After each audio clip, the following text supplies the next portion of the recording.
blown away completely when I saw Shrek the first time. Visually, it really blows your mind. You know, it goes like, look how far animation has come. The amazing thing is how revolutionary the computer has been in animation. It's not evolutionary, it's revolutionary. I'd never seen anything like it. This is something cutting edge that just sort of brings it to that state, you know, where you're kind of just like, woo. I've never seen anything like it before. I don't think anybody has. I think it's a completely new experience.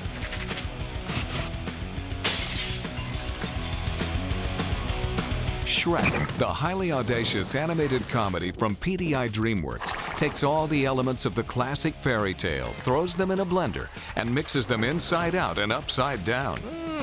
Now I really see what's going on here. The amazing fairy tale world of Shrek was born out of an extraordinary union. Hundreds of computer technicians and traditional artists working together to realize a very specific artistic vision. In computer animation, everything must be created from scratch. Characters, sets, camera movements, lighting, and visual effects all begin in the minds of the artists. But before the first frame of animation, actors must breathe life into the characters. Thy deed is great, and thine heart is pure. I am eternally in your debt. One day, somebody called me up and said, hey, you want to do Shrek? What's that? It's an animated movie that they're doing at DreamWorks, and I was like, yeah, that sounds like fun. And where would a brave knight be without his noble steed? That's one of the reasons why I like doing them, because my kids really get into them. I had explained to them that it was, you know, and Daddy was playing a jackass in it. And they were like, what? And it's Daddy and an ogre and a princess. So they were pretty well primed for it. That's what I like to hear, man. Shrek and Donkey, two stalwart friends off on a whirlwind big city adventure. I love it. Shrek is a big, green, disgusting, oafish character, which is why I'm sure they cast me. You were expecting Prince Charming? And he just wants to live a really happy life on his swamp. And then one day, a whole bunch of fairy tale creatures arrive. Hey! Oh, no. Dead girl, off the table! They've been sent out of this magical kingdom by Lord Farquaad. It's everybody from the Three Little Pigs to the Pied Piper and the Three Little Bears and Little Red Riding Hood. What? And on and on and on. All of these wonderful classic fairy tale creatures. I'm not a puppet. I'm a real boy. It has a great, fun time of kind of being a little bit irreverent to these wonderful stories that we've all grown up on. I'm a terrifying ogre! What do I have to do to get a little privacy? Oh, no. So Shrek strikes a deal with Lord Farquaad that if he will go and rescue this princess, Lord Farquaad will remove the fairy tale creatures from Shrek's swamp and give him back his isolation. Shrek has a sidekick named Donkey, who is in fact a donkey. And at first, Shrek finds Donkey very, very irritating. Ah! Oh, wow. That was really scary. And if you don't mind me saying, you definitely need some Tic Tacs or something, because your breath stinks. He's just got this kind of wonderful persistence that finally cracks through Shrek's shell. You gotta let me stay, please. Okay. But one night only. Ah, thank you. What do you... No, Oh, no! this is gonna be fun. We can stay up late, swapping manly stories, and in the morning, I'm making waffles. Yeah, it was pretty natural because I was having fun doing it, and I got the donkey. I got the character, you know. I thought he was funny, so it was pretty easy to do. And where would a brave knight be without his noble steed? All right, I hope you heard that. She called me a noble steed. She think I'm a steed. Princess Fiona's, she's a firecracker, as they say, little spark plug. She's been kept in a tower for quite a long time, so she has a lot of time to sort of put her imagination to work, and she's got this idea about her rescue, what it's going to be like, who's going to rescue her, her Prince Charming. Wake up! What? Now let's go! But wait, Sir Knight. You know, you should sweep me off my feet out yonder window and down a rope onto your valiant steed. You've had a lot of time to plan this, haven't you? The princess is at first exactly the way Shrek the ogre figured a princess would be. You know, a little bit stuck up, a little bit haughty. I pray that you take this favor as a token of my gratitude. Thanks. And as he gets to know her better, he slowly becomes more and more impressed by this person. Hold the phone. I will make this Princess Fiona my queen, and Yulok will finally have the perfect king.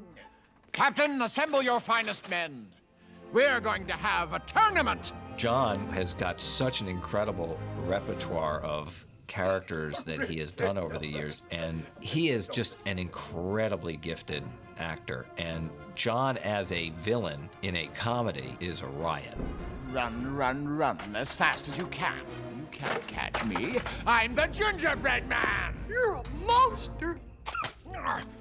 He's a contemptible little creature. He's full of incredible dreams of glory.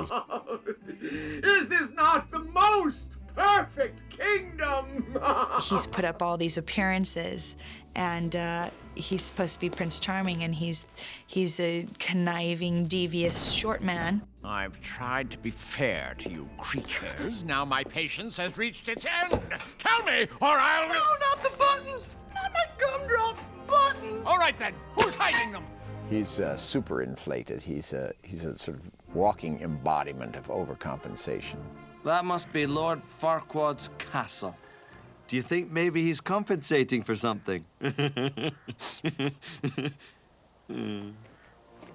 When you take the talents of Mike Myers and Eddie Murphy, Cameron Diaz and John Lithgow, you couldn't have more fun.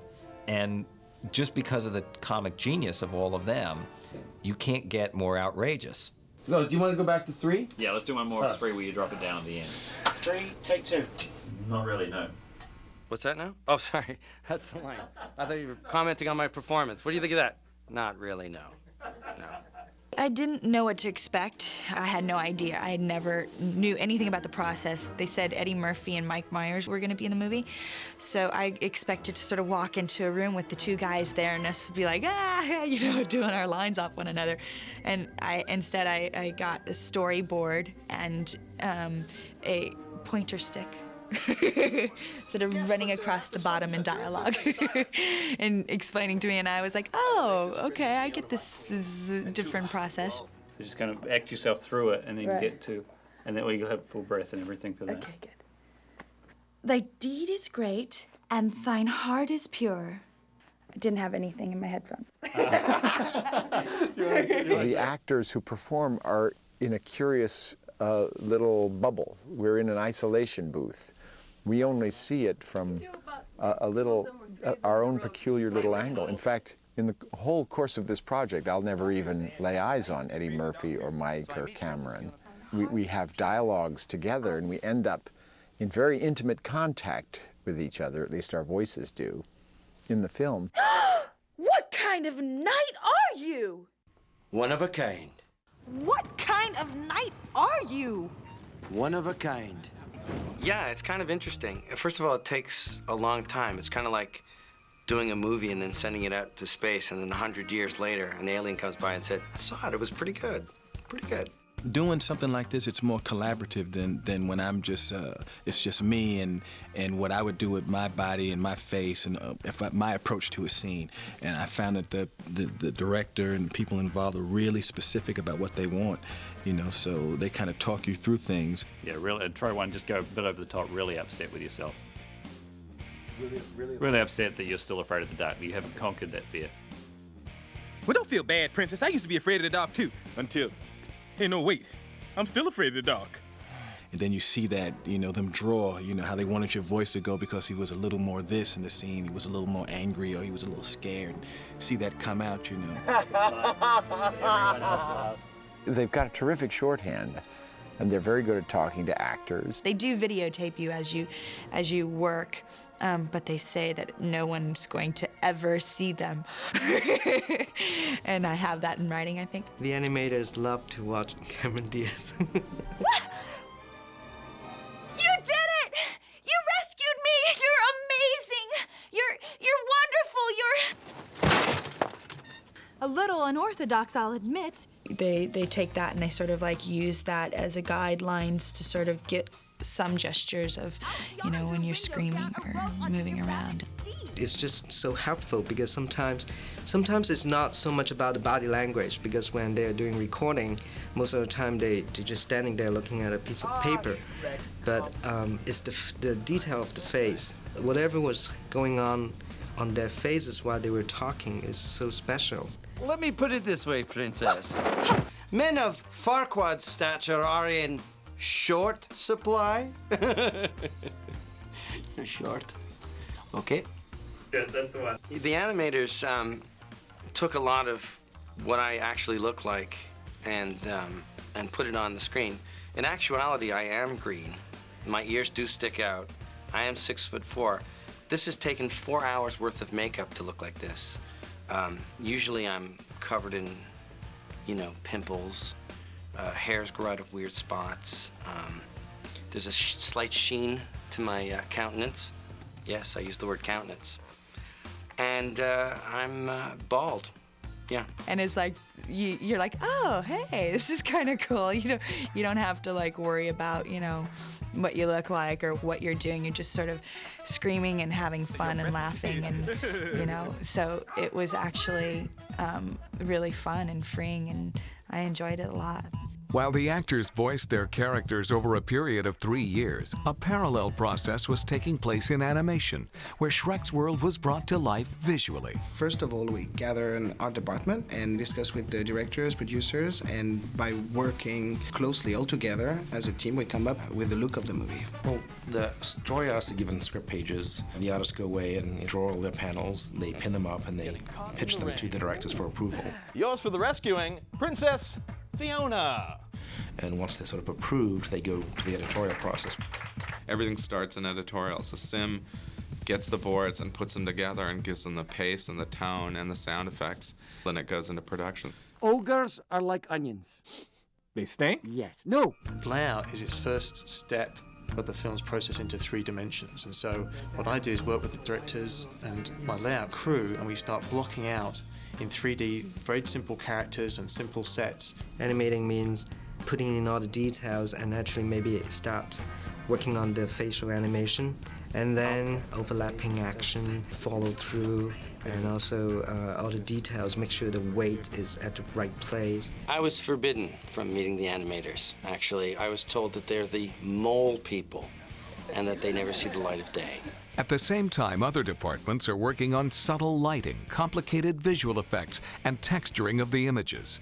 All this effort was directed towards creating the unique balance of realism and fantasy that characterizes Shrek's remarkable world. We wanted to take this fairy tale world, bring it to life, and have it feel very realistic without it being photorealistic. So it's a stylized realism.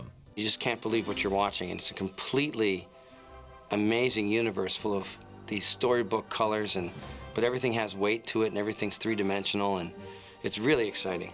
I think that there is a look to the film that hasn't been seen before. There's a believability there. The great things about Shrek were the sets. The production design is fantastic, and you have these amazing environments. We had, at some point had 47 or 56 different locations, which is an enormous amount of sets that have to be designed, and again, these don't exist, so you have to create everything. And in Shrek's house, we have rats hanging from the walls. We have tons of things that you barely see. I mean, it's one of the things also in the movie was to bring as much richness as we could, and that richness is brought by the light, the modeling, by the texturing, by the number of props and objects you have in a scene. There's just a texture, a tactile like quality to it that you don't get in just plain animation, and it's not like a surface, it's a dimension, and that was really cool to see, because that's just technology that you just haven't seen before. Just the raw complexity of everything. The number of characters, the complexity of the characters, the fact that they're wearing clothes, the fact that they've got muscles and that they've got skin and they've got hair and they're outside with hundreds of thousands of blades of grass and trees with leaves is really, I would say, the measure of what's been going on recently. Everything's a case of trial and error. For instance, we had shots of Donkey. It was actually someone's first day in production, and they made one change which they thought was an innocent change. And the next day we got back renders from about a half a dozen shots with Donkey looking like a chia pet. Kick him to the curb. Don't mess with me. I'm the stair master. I've mastered the stairs. I wish I had a step right here, and now I'd step all over it. It was just so adorable. We've saved those, and we look back at them every once in a while for a good laugh. There's a case where if the animator accidentally goes off the end, in the sense that he asked for a shape that's not there, the face blows up, literally absolutely blows up. The teeth pop out, the tongue sticks over there, the eyeballs pop out, the whole thing just blows up. So it's kind of freaky. I just know before this is over, I'm gonna need a whole lot of serious therapy. Look at my eye twitching. Dealing with human characters is the real breakthrough on this movie. I mean, there have been 100% animated, computer graphic generated films, but they haven't taken human-like characters and sustained a story for a whole feature length. One day they won't even need actors, you know. They won't even need them. It's like it's just the depth to it, you know. It just is three-dimensional. It just blew my mind when I saw it. Oh man, I can't feel my toes. I don't have any toes. I think I need a hug. I think we have about 500 controls to animate the face, and it goes from when we animate the eyebrow, when we want certain shape, we might have 4 or 5 points here that we can just move one point at one time. So if I want a character to be mad, I can move this point down a little bit and then move this one up a little bit to get a little bit of that. We had to go back and revise the skin several times so that they had enough dimples, marks on the skin so that they didn't look plasticky. With Fiona, for example, we have a very complex system of dermis, epidermis, and base. So it's working almost like a makeup process. And that is a system also that was applied by Rembrandt, so it's not new. You basically don't paint one color straight. You paint a glaze of red, another of yellow, and then you have a base that reflects the light. The first time I saw it, I was like, it was rather eerie because I felt like even though she looks nothing like me, there was something, a quality about her sort of in the eyes that at first I was a little sort of taken back by. And there was a few gestures that sort of reminded me more of my sister than myself because I can't really see it in myself, but I kind of see it in my sister. There's expressions that the characters get where at times I just look at them and I believe that they're real people. I believe that they have real feelings, and I think the level that the animators have taken the facial setups to are just incredible. They've been able to make Shrek into this person that isn't me, but is kind of me, and they've made a storybook character three-dimensional. They've done a really great job. Okay, you two, head for the exit. I'll take care of the dragon.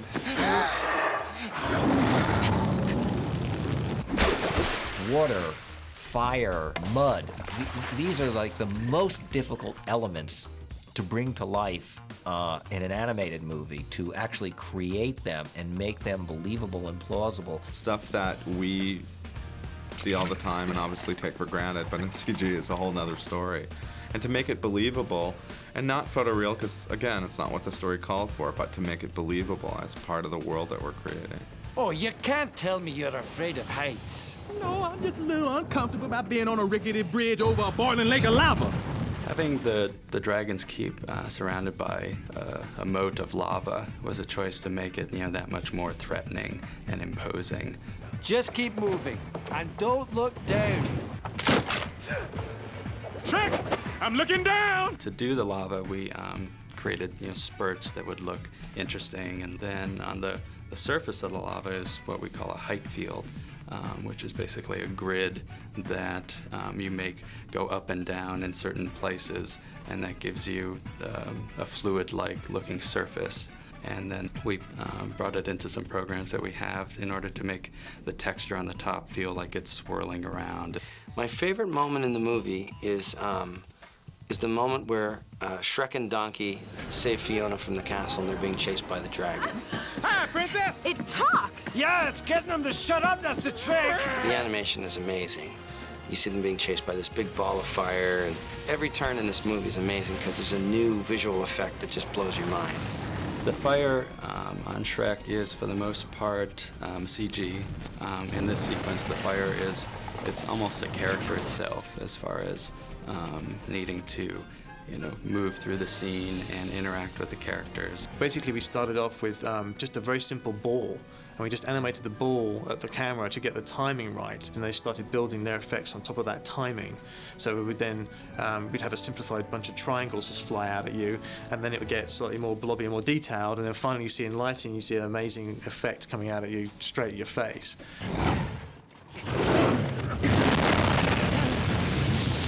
He had fat to deal with on Shrek. That was not an easy task. Jiggling and sort of giving him weight and substance. We had clothing to deal with. It hasn't been dealt with very often, and certainly not to the extent that we've dealt with clothing in this film. Hair, very sort of real-looking hair that behaved normally and yet could be acted with and interacted with.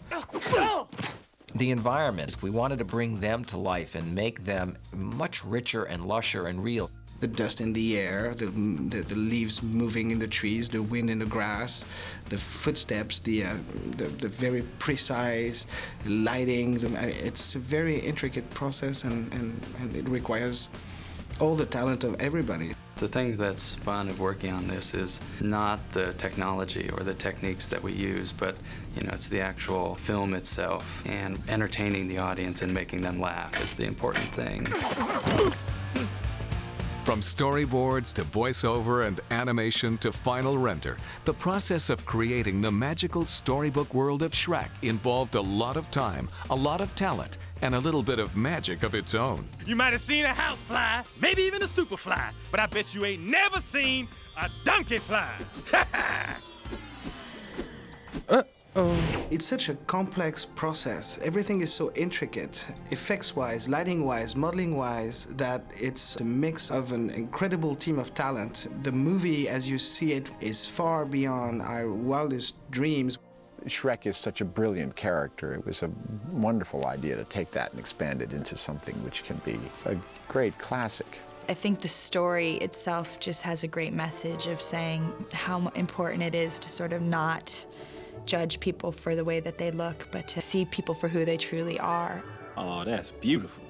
I didn't know you wrote poetry. So that's a sweet little message, that you should love yourself for who you are, and, beauty is on the inside, not on the outside. And if you're beautiful on the inside, that makes the exterior beautiful. The thing that I feel about the movie more than anything else is how funny it is. It's full of discoveries and full of, wonderful character moments. It's got a tremendous heart to it. Beautiful acting and comedic moments out of this extraordinary cast. Wow. Only a true friend would be that truly honest. The writers have done a great job of creating an amazingly fresh, new world with really funny bad guys and really cool sidekicks, and I'm very honored to be part of it. It's very cool, I have to say. Oh, come here, you. All right, don't get all sloppy. No one likes to kiss ass.